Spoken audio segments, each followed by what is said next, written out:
¿Qué tal? Bienvenidos a su curso de acupuntura. Vamos a ver el día de hoy en la introducción a la historia de la acupuntura. Me presento, mi nombre es Ariel Aguilar, licenciada en Salud Intercultural. ¿Vale? Entonces vamos a iniciar con el tema, les repito, va a ser historia de la acupuntura. Es muy importante saber cómo fue la historia de dicho tema, ya que nos podemos dar así una idea de cómo es que inició desde hace siglos, porque tiene muchos siglos ya como tal. También podemos darnos una idea general de cómo fue retomando más importancia en toda la sociedad, obviamente, a nivel académico, también como una ciencia e incluso como una especialidad dentro, ya sea del área específicamente china, y pues actualmente ya en medicina occidental vamos a poder conocer cómo es que fue la trayectoria para llegar hasta Occidente, ¿sale? Y a tener pues una aceptación ya terapéutica. Entonces, las primeras fuentes escritas de datos históricos de la medicina china del uso terapéutico de la acupuntura fue en el siglo II a.C. aproximadamente, donde se encontró evidencia que se utilizaban agujas para acupuntura de piedra, ¿sale? Eran agujas obviamente muy rudimentarias, eran ligeramente toscas, gruesas, grandes también, se asemejaban a una aguja para coser, por ejemplo, pero de estas que son súper gruesas, ¿sale? Se conocen como agujas borregueras. Eran más o menos de esas dimensiones, las agujas de piedra de antes, un promedio de 6, 7 hasta 10 centímetros y gruesas, ¿sale? Entonces, obviamente estas agujas no se introducían directamente en el cuerpo, pues por el diámetro que tenían y por el material también de constitución. Pero lo que se hacía con estas agujas era pues que se generaba una presión en distintas zonas de nuestro cuerpo a fin de que, pues igual de generar un efecto terapéutico. Ya sea que se potencializara alguna acción fisiológica o bien que se disminuyera alguna acción también para poder generar a lo mejor una anestesia, ¿sale? Para poder mejorar los problemas digestivos, para cuestiones específicas de esta índole, ¿sale? Posteriormente, en el mismo siglo, se encontraron algunas tumbas donde había presencia de distintos muñequitos, donde estos muñecos tenían insertadas agujas de acupuntura, pero ya con otro material. ¿Qué material era? Era bambú, ¿vale? Entonces se utilizaban agujas de bambú posteriormente, igual para generar las prácticas de la acupuntura. Entonces, si notamos, empezaron a hacerlas pues más delgadas, las agujas, ¿sale? Trataron de seguir buscando materiales con que construir las agujas de acupuntura, ¿vale? Entonces, pasaba lo mismo con estas agujas de bambú, no se insertaban totalmente, como actualmente ya se inserta la aguja dentro de la piel, antes no, ¿sale? Incluso las agujas de bambú solamente se utilizaban para hacer pues presión, ¿sale? Una presión ligera en distintas zonas de nuestro cuerpo, ya eran obviamente zonas específicas, también para poder hacer un efecto terapéutico, ¿vale? Fue aproximadamente 400 o 600.000 años que tienen el uso de estas agujas, ¿vale? Posteriormente se recopila una obra muy antigua que se llama Canon de Medicina Interna del Emperador Amarillo, ¿sale? Fue uno de los libros más importantes y ya a la fecha es de los libros más importantes para poder entender como tal pues la acupuntura, ¿sale? Fue escrita por el Emperador Amarillo que se llamaba Huang Di Neijin. Fue escrita por él, entonces es un personaje muy importante dentro de la medicina china, el Emperador Amarillo. Posteriormente, en el siglo III, existió ya un tratamiento especializado que se conocía como cauterización o bien combustión, ¿sale? Mediante este método se generaba en distintas líneas corporales de nuestro cuerpo, era donde se generaba este método de ligera cauterización, igual para lo mismo, ¿sale? Que en la acupuntura generar algún efecto terapéutico. Este método se describió en el Corpus Manguandui y estos textos pues se consideran que fueron los predecesores para que la acupuntura en China pues siguiera creciendo. Además de que en este mismo método, Corpus Manguandui, se describe ya el uso, ahora sí, de agujas de hierro. Ya no se utilizaban de bambú, ya no se utilizaban de piedra, ahora sí ya se utilizaban agujas de hierro, ¿vale? Después, en el siglo IV a.C., aquí ya se hace la primera mención del uso de Artemisa vulgaris para poder generar una moxibustión en nuestro cuerpo a fin terapéutico también, ¿sale? Entonces, ¿qué es la Artemisa vulgaris? Artemisa vulgaris es un tipo de planta medicinal que se utiliza para poder generar estos puros de moxa o bien conos de moxa, ¿sale? Entonces, ¿qué hacemos con esta planta o por qué en China se utilizaba esta planta? Uno, tiene propiedades medicinales, ¿sale? Segunda, también porque es una planta que tiende mucho a guardar más tiempo o conservar más tiempo una temperatura alta. Aparte de que alcanza una temperatura alta, la guarda por más tiempo, lo que hace que nuestro tratamiento pues, pueda ser ligeramente más prolongado, ¿vale? Entonces, por eso se utiliza esta Artemisa. Tenemos muchos tipos de Artemisas, ¿sí? Artemisa vulgaris, Artemisa sinensis, entre otros, dependiendo de la zona endémica donde tú te encuentres, es el tipo de Artemisa que vas a encontrar, ¿vale? Entonces, les repito, esta Artemisa como tal se pone a desecar, la planta ya totalmente seca, entonces se empieza a triturar y se usa para comprimir ya sea un puro o un cono de moxa.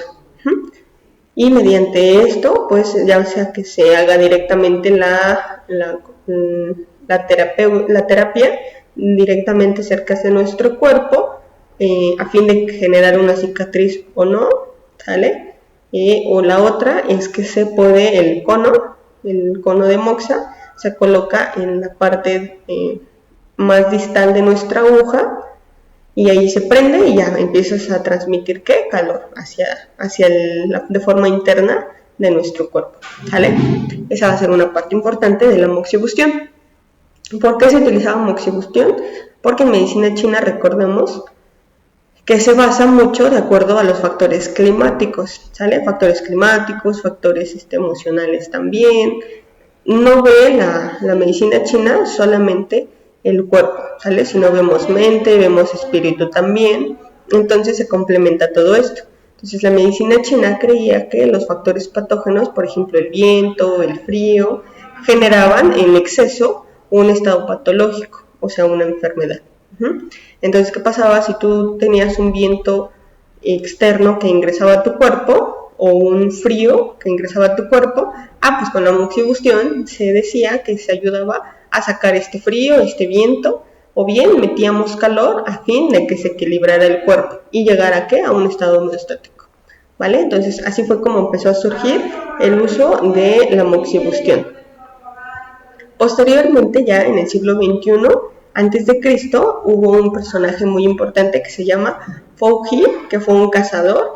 Fue también quien descubrió como tal el fuego y la cocción pues, de los alimentos, ¿sale? Entonces, este personaje, Fou Hi, fue también quien inventó los 8 trigramas, donde los 8 trigramas, llamados Pakwa, describen cómo es pues, todo el entorno, ¿sale? Cómo es la concepción del cosmos, del universo, cómo es que reaccionan, ¿sale? Y también era un jefe venerado pues, por todo su pueblo, por todo este ámbito que él tenía de observar, de describir cómo iban a reaccionar las cosas, ¿sale? De este equilibrio como tal que existía entre el bien, el mal, ¿sale? Empezó a notar que existía el día, pero que también debía de existir la noche, porque si no, ninguno de los dos podía coexistir, ¿sale? Entonces aquí fue cuando se empezó a generar nuestra teoría del yin y del yang, ¿vale? En tiempos más tardes, ya específicamente en el siglo II después de Cristo, se vuelve otra vez a actualizar el libro que se llama Canon de Medicina Interna, ya habíamos hablado hace unos minutos de él. Este libro como tal ya nos describe ahora en la actualización pues distintos puntos de acupuntura, ¿sale? ¿Qué puntos de acupuntura tenemos? También qué técnicas de acupuntura tenemos. ¿Qué más nos va a describir? También nos describe los tipos de agujas que tenemos, indicaciones, para qué las podemos utilizar, para qué no. Y también vamos a ver reflejados en este libro 160 puntos como tal ya descritos, ¿vale? Entonces recuerden que este libro es muy importante desde que inició la acupuntura hasta hoy en día. Más tarde, en el siglo VI, específicamente en el año de 1563, llega a Japón nuestra corriente de la acupuntura y se convencieron tanto ellos de la función terapéutica que tenía la acupuntura que deciden ingresarla como especialidad a una escuela de medicina nipona, ¿sale? Nipona, perdón. ¿Va que va? En el siglo X, ahora, ya por todo esto de la imprenta, de la revolución, pues del libro y demás, fue un poquito más fácil para China que se empezara a propagar todo el conocimiento que se tenía pues de la acupuntura, ¿sale? Porque era ya más fácil que llegara pues a otros lugares. En el siglo XVII, ya como tal, la acupuntura estuvo a punto de desaparecer, ya que esta técnica no tenía un sustento científico aún y pues toda la población creía que era una técnica irracional, ¿sale? Que no tenía ningún fundamento y pues que estaba generada con muchas supersticiones, ¿vale? En el siglo XIII,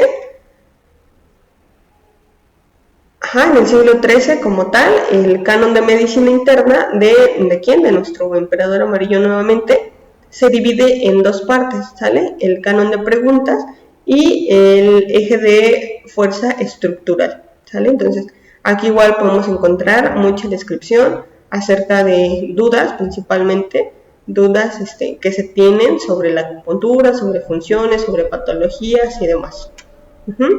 Entonces, después de este siglo, en 1027 como tal, se generan unos bocetos que se llamaban Wang Wei. Estos bocetos, ¿para qué nos funcionaban? Para poder practicar la acupuntura, ¿sale? Eran estructuras de metal, algunas eran de bronce también. Entonces en estas estructuras se marcaban todos los meridianos, tenían distintos puntos específicos donde se rellenaban de agua, ¿sale? Toda la estructura metálica, la figura metálica se rellenaba de agua y lo que hacían era ponían a los estudiantes frente a esta estructura metálica y a puncionar, ¿sale? A localizar puntos de acupuntura. Si tú dabas en el punto exacto, el agua brotaba de la estructura, ¿sale? Si tú no puncionabas en el punto correcto, entonces no salía agua. Entonces era una forma, la verdad, muy práctica para poder tú ir mejorando cada vez más tu técnica, tus conocimientos y pues poder hacer una punción buena y exacta, ¿sale? Después, en 1341, se publica el famoso libro de descripción de nuestros 14 meridianos principales que se llamaba Hua Boren, ¿sale?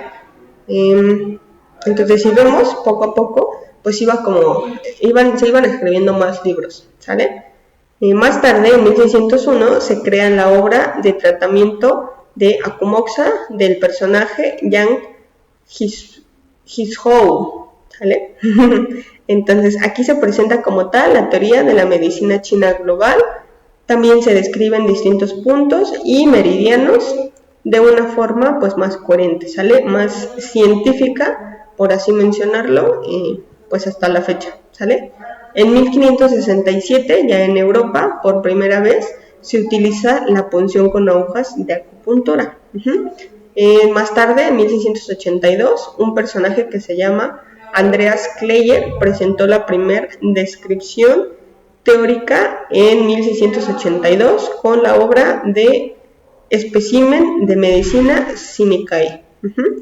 En 1683, el doctor Wilhelm Rhine, que fue un médico que fue en compañía de búsqueda de comercio y de intercambio a la India, pudo redactar un informe amplio de cómo era el uso tradicional pues de la acupuntura en esas zonas, ¿sale? Entonces fue quien introdujo principalmente este término de acupuntura. Más tarde, en 1777, hubo un personaje más que se llamaba Francois Dujardin, que fue quien recomendó en la historia de su cirugía el uso de acupuntura en distintas áreas corporales dolorosas. ¿Va? Después tenemos que en 1809 se inician ensayos clínicos como tal por parte de Louis Berlioz y entra el concepto de mecanicista, por lo que se utilizaba ya la acupuntura exclusivamente para el tratamiento de dolor, ¿sale? Después, en 1824, se produjo la primera publicación sobre acupuntura en una lengua alemana. Entonces, si vemos, ya va alcanzando pues un poquito más de países. En 1825 se publica la primera tesis sobre el tema de acupuntura. Y en 1826, un médico francés que se llamaba Sarlandiere comenzó a combinar ya la acupuntura con corrientes eléctricas, que pues sería lo que hoy en día conocemos como electroacupuntura. Entonces poco a poco pues fue avanzando, fue mejorando la acupuntura. En el siglo ya XVII fueron los jesuitas de la misión científica francesa de Pekín quienes escribieron en latín el concepto o la definición de acupuntura, ¿sale? Que era acus de aguja y puntura de punción, ¿sale? Entonces, ¿qué es lo que significa nuestra acupuntura? Pues significa hacer un pinchazo o una punción con una aguja. Así es como se describe la acupuntura. En el siglo XIX, aquí en la primera mitad del siglo XIX, el uso de tratamientos acupunturales se empezó a utilizar para distintas patologías, como parálisis, ceguera, ¿sale? Para inflamaciones abdominales. Y las técnicas que se utilizaban eran muy controversiales. Había personas que comentaban que sí servían, que eran buenas, mientras había otra parte que totalmente negaba su acción terapéutica de la acupuntura sobre alguna patología, ¿vale? Entonces, por esta misma razón, fracasa el intento de que la acupuntura ingrese ya como tal, como método terapéutico ya específico dentro pues del área de la medicina, ¿sale? Esto por falta de conocimientos y también de sustento científico analítico, ¿sale? Ya que se seguía creyendo que la acupuntura pues nada más era un método espiritual, ¿sale? Y que era muy empírico, ¿va? Entonces, en el siglo XX, con el desarrollo del remedio occidental, también se crea que la acupuntura sufriera nuevamente una crisis. Por lo mismo, ¿sale? Que se creía que no tenía pues sustento científico, que no tenía fundamentos, que lo que no se veía y no se podía tocar no existía, ¿sale? Era una característica específica que puso la medicina occidental. Si no lo veo y no lo toco, no existe. Y pues la medicina china, con las bases que tenía, que era todo a nivel energético, pues obviamente no podías ver la energía. Entonces, por eso todo el medio occidente no creyó en ella, ¿va? Posteriormente se cree que en México, ya en épocas precortesianas, ya se utilizaba la acupuntura insertando puntas de maguey y de espinas de pescado o incluso punzantes de obsidiana se utilizaban como tratamiento en México, ¿sale?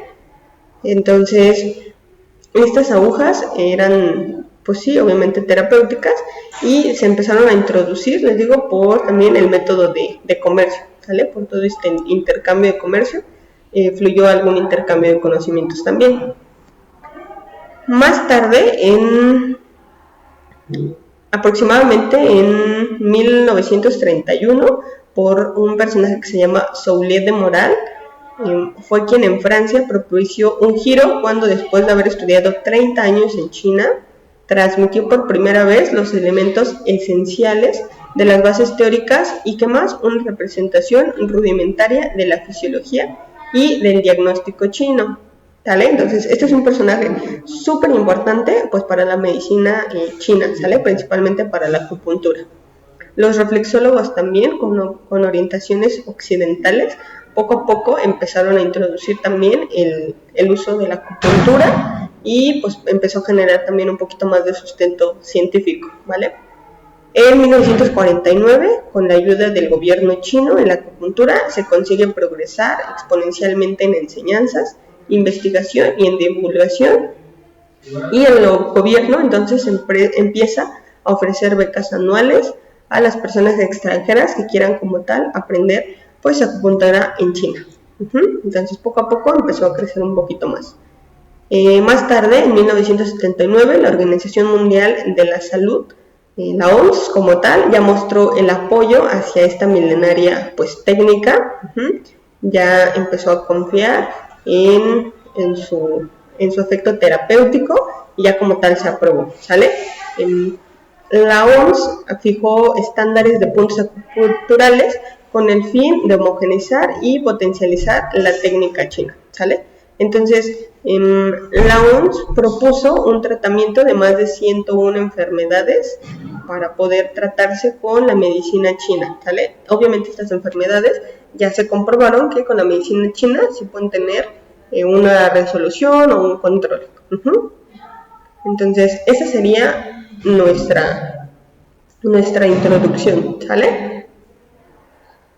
Entonces, acuérdense de la fecha que fue 1979, es cuando el OMS reconoce ahora sí el uso de la medicina tradicional china, acupuntura en específico, para el uso de 101 enfermedades como tratamiento, ¿sale? Y más tarde, en junio del 2018, ya la Organización Mundial de la Salud, en su nueva clasificación internacional de enfermedades, que sería el ICD-11, incluye referencias sobre medicina tradicional china, ¿sale? Entonces, en el ICD-11 ya viene más específico qué enfermedades podemos tratar con acupuntura. Les voy a mencionar algunas. Está infección recurrente del tracto urinario, ¿sale? Esquizofrenia, dolor cervical, dolor lumbar también, colitis ulcerosa, urolitiasis, por ejemplo, también podemos tratarla. Podemos tratar enfermedades alérgicas como una rinitis, podemos tratar cólicos biliares, ¿sale? Podemos tratar cólicos menstruales también, cefaleas, podemos tratar dolores odontológicos, incluso dolores de oídos. Se estipuló también que nos sirve para artritis, para diabetes, para la hipertensión arterial. Entonces, para una parálisis facial, por ejemplo, igual es una práctica muy recomendada en su uso, ¿vale? Entonces, hasta aquí dejaríamos el día de hoy el tema, que fue solamente pues introducción a la historia de la acupuntura, ¿vale? Entonces, nos vemos en el próximo video. Hasta luego.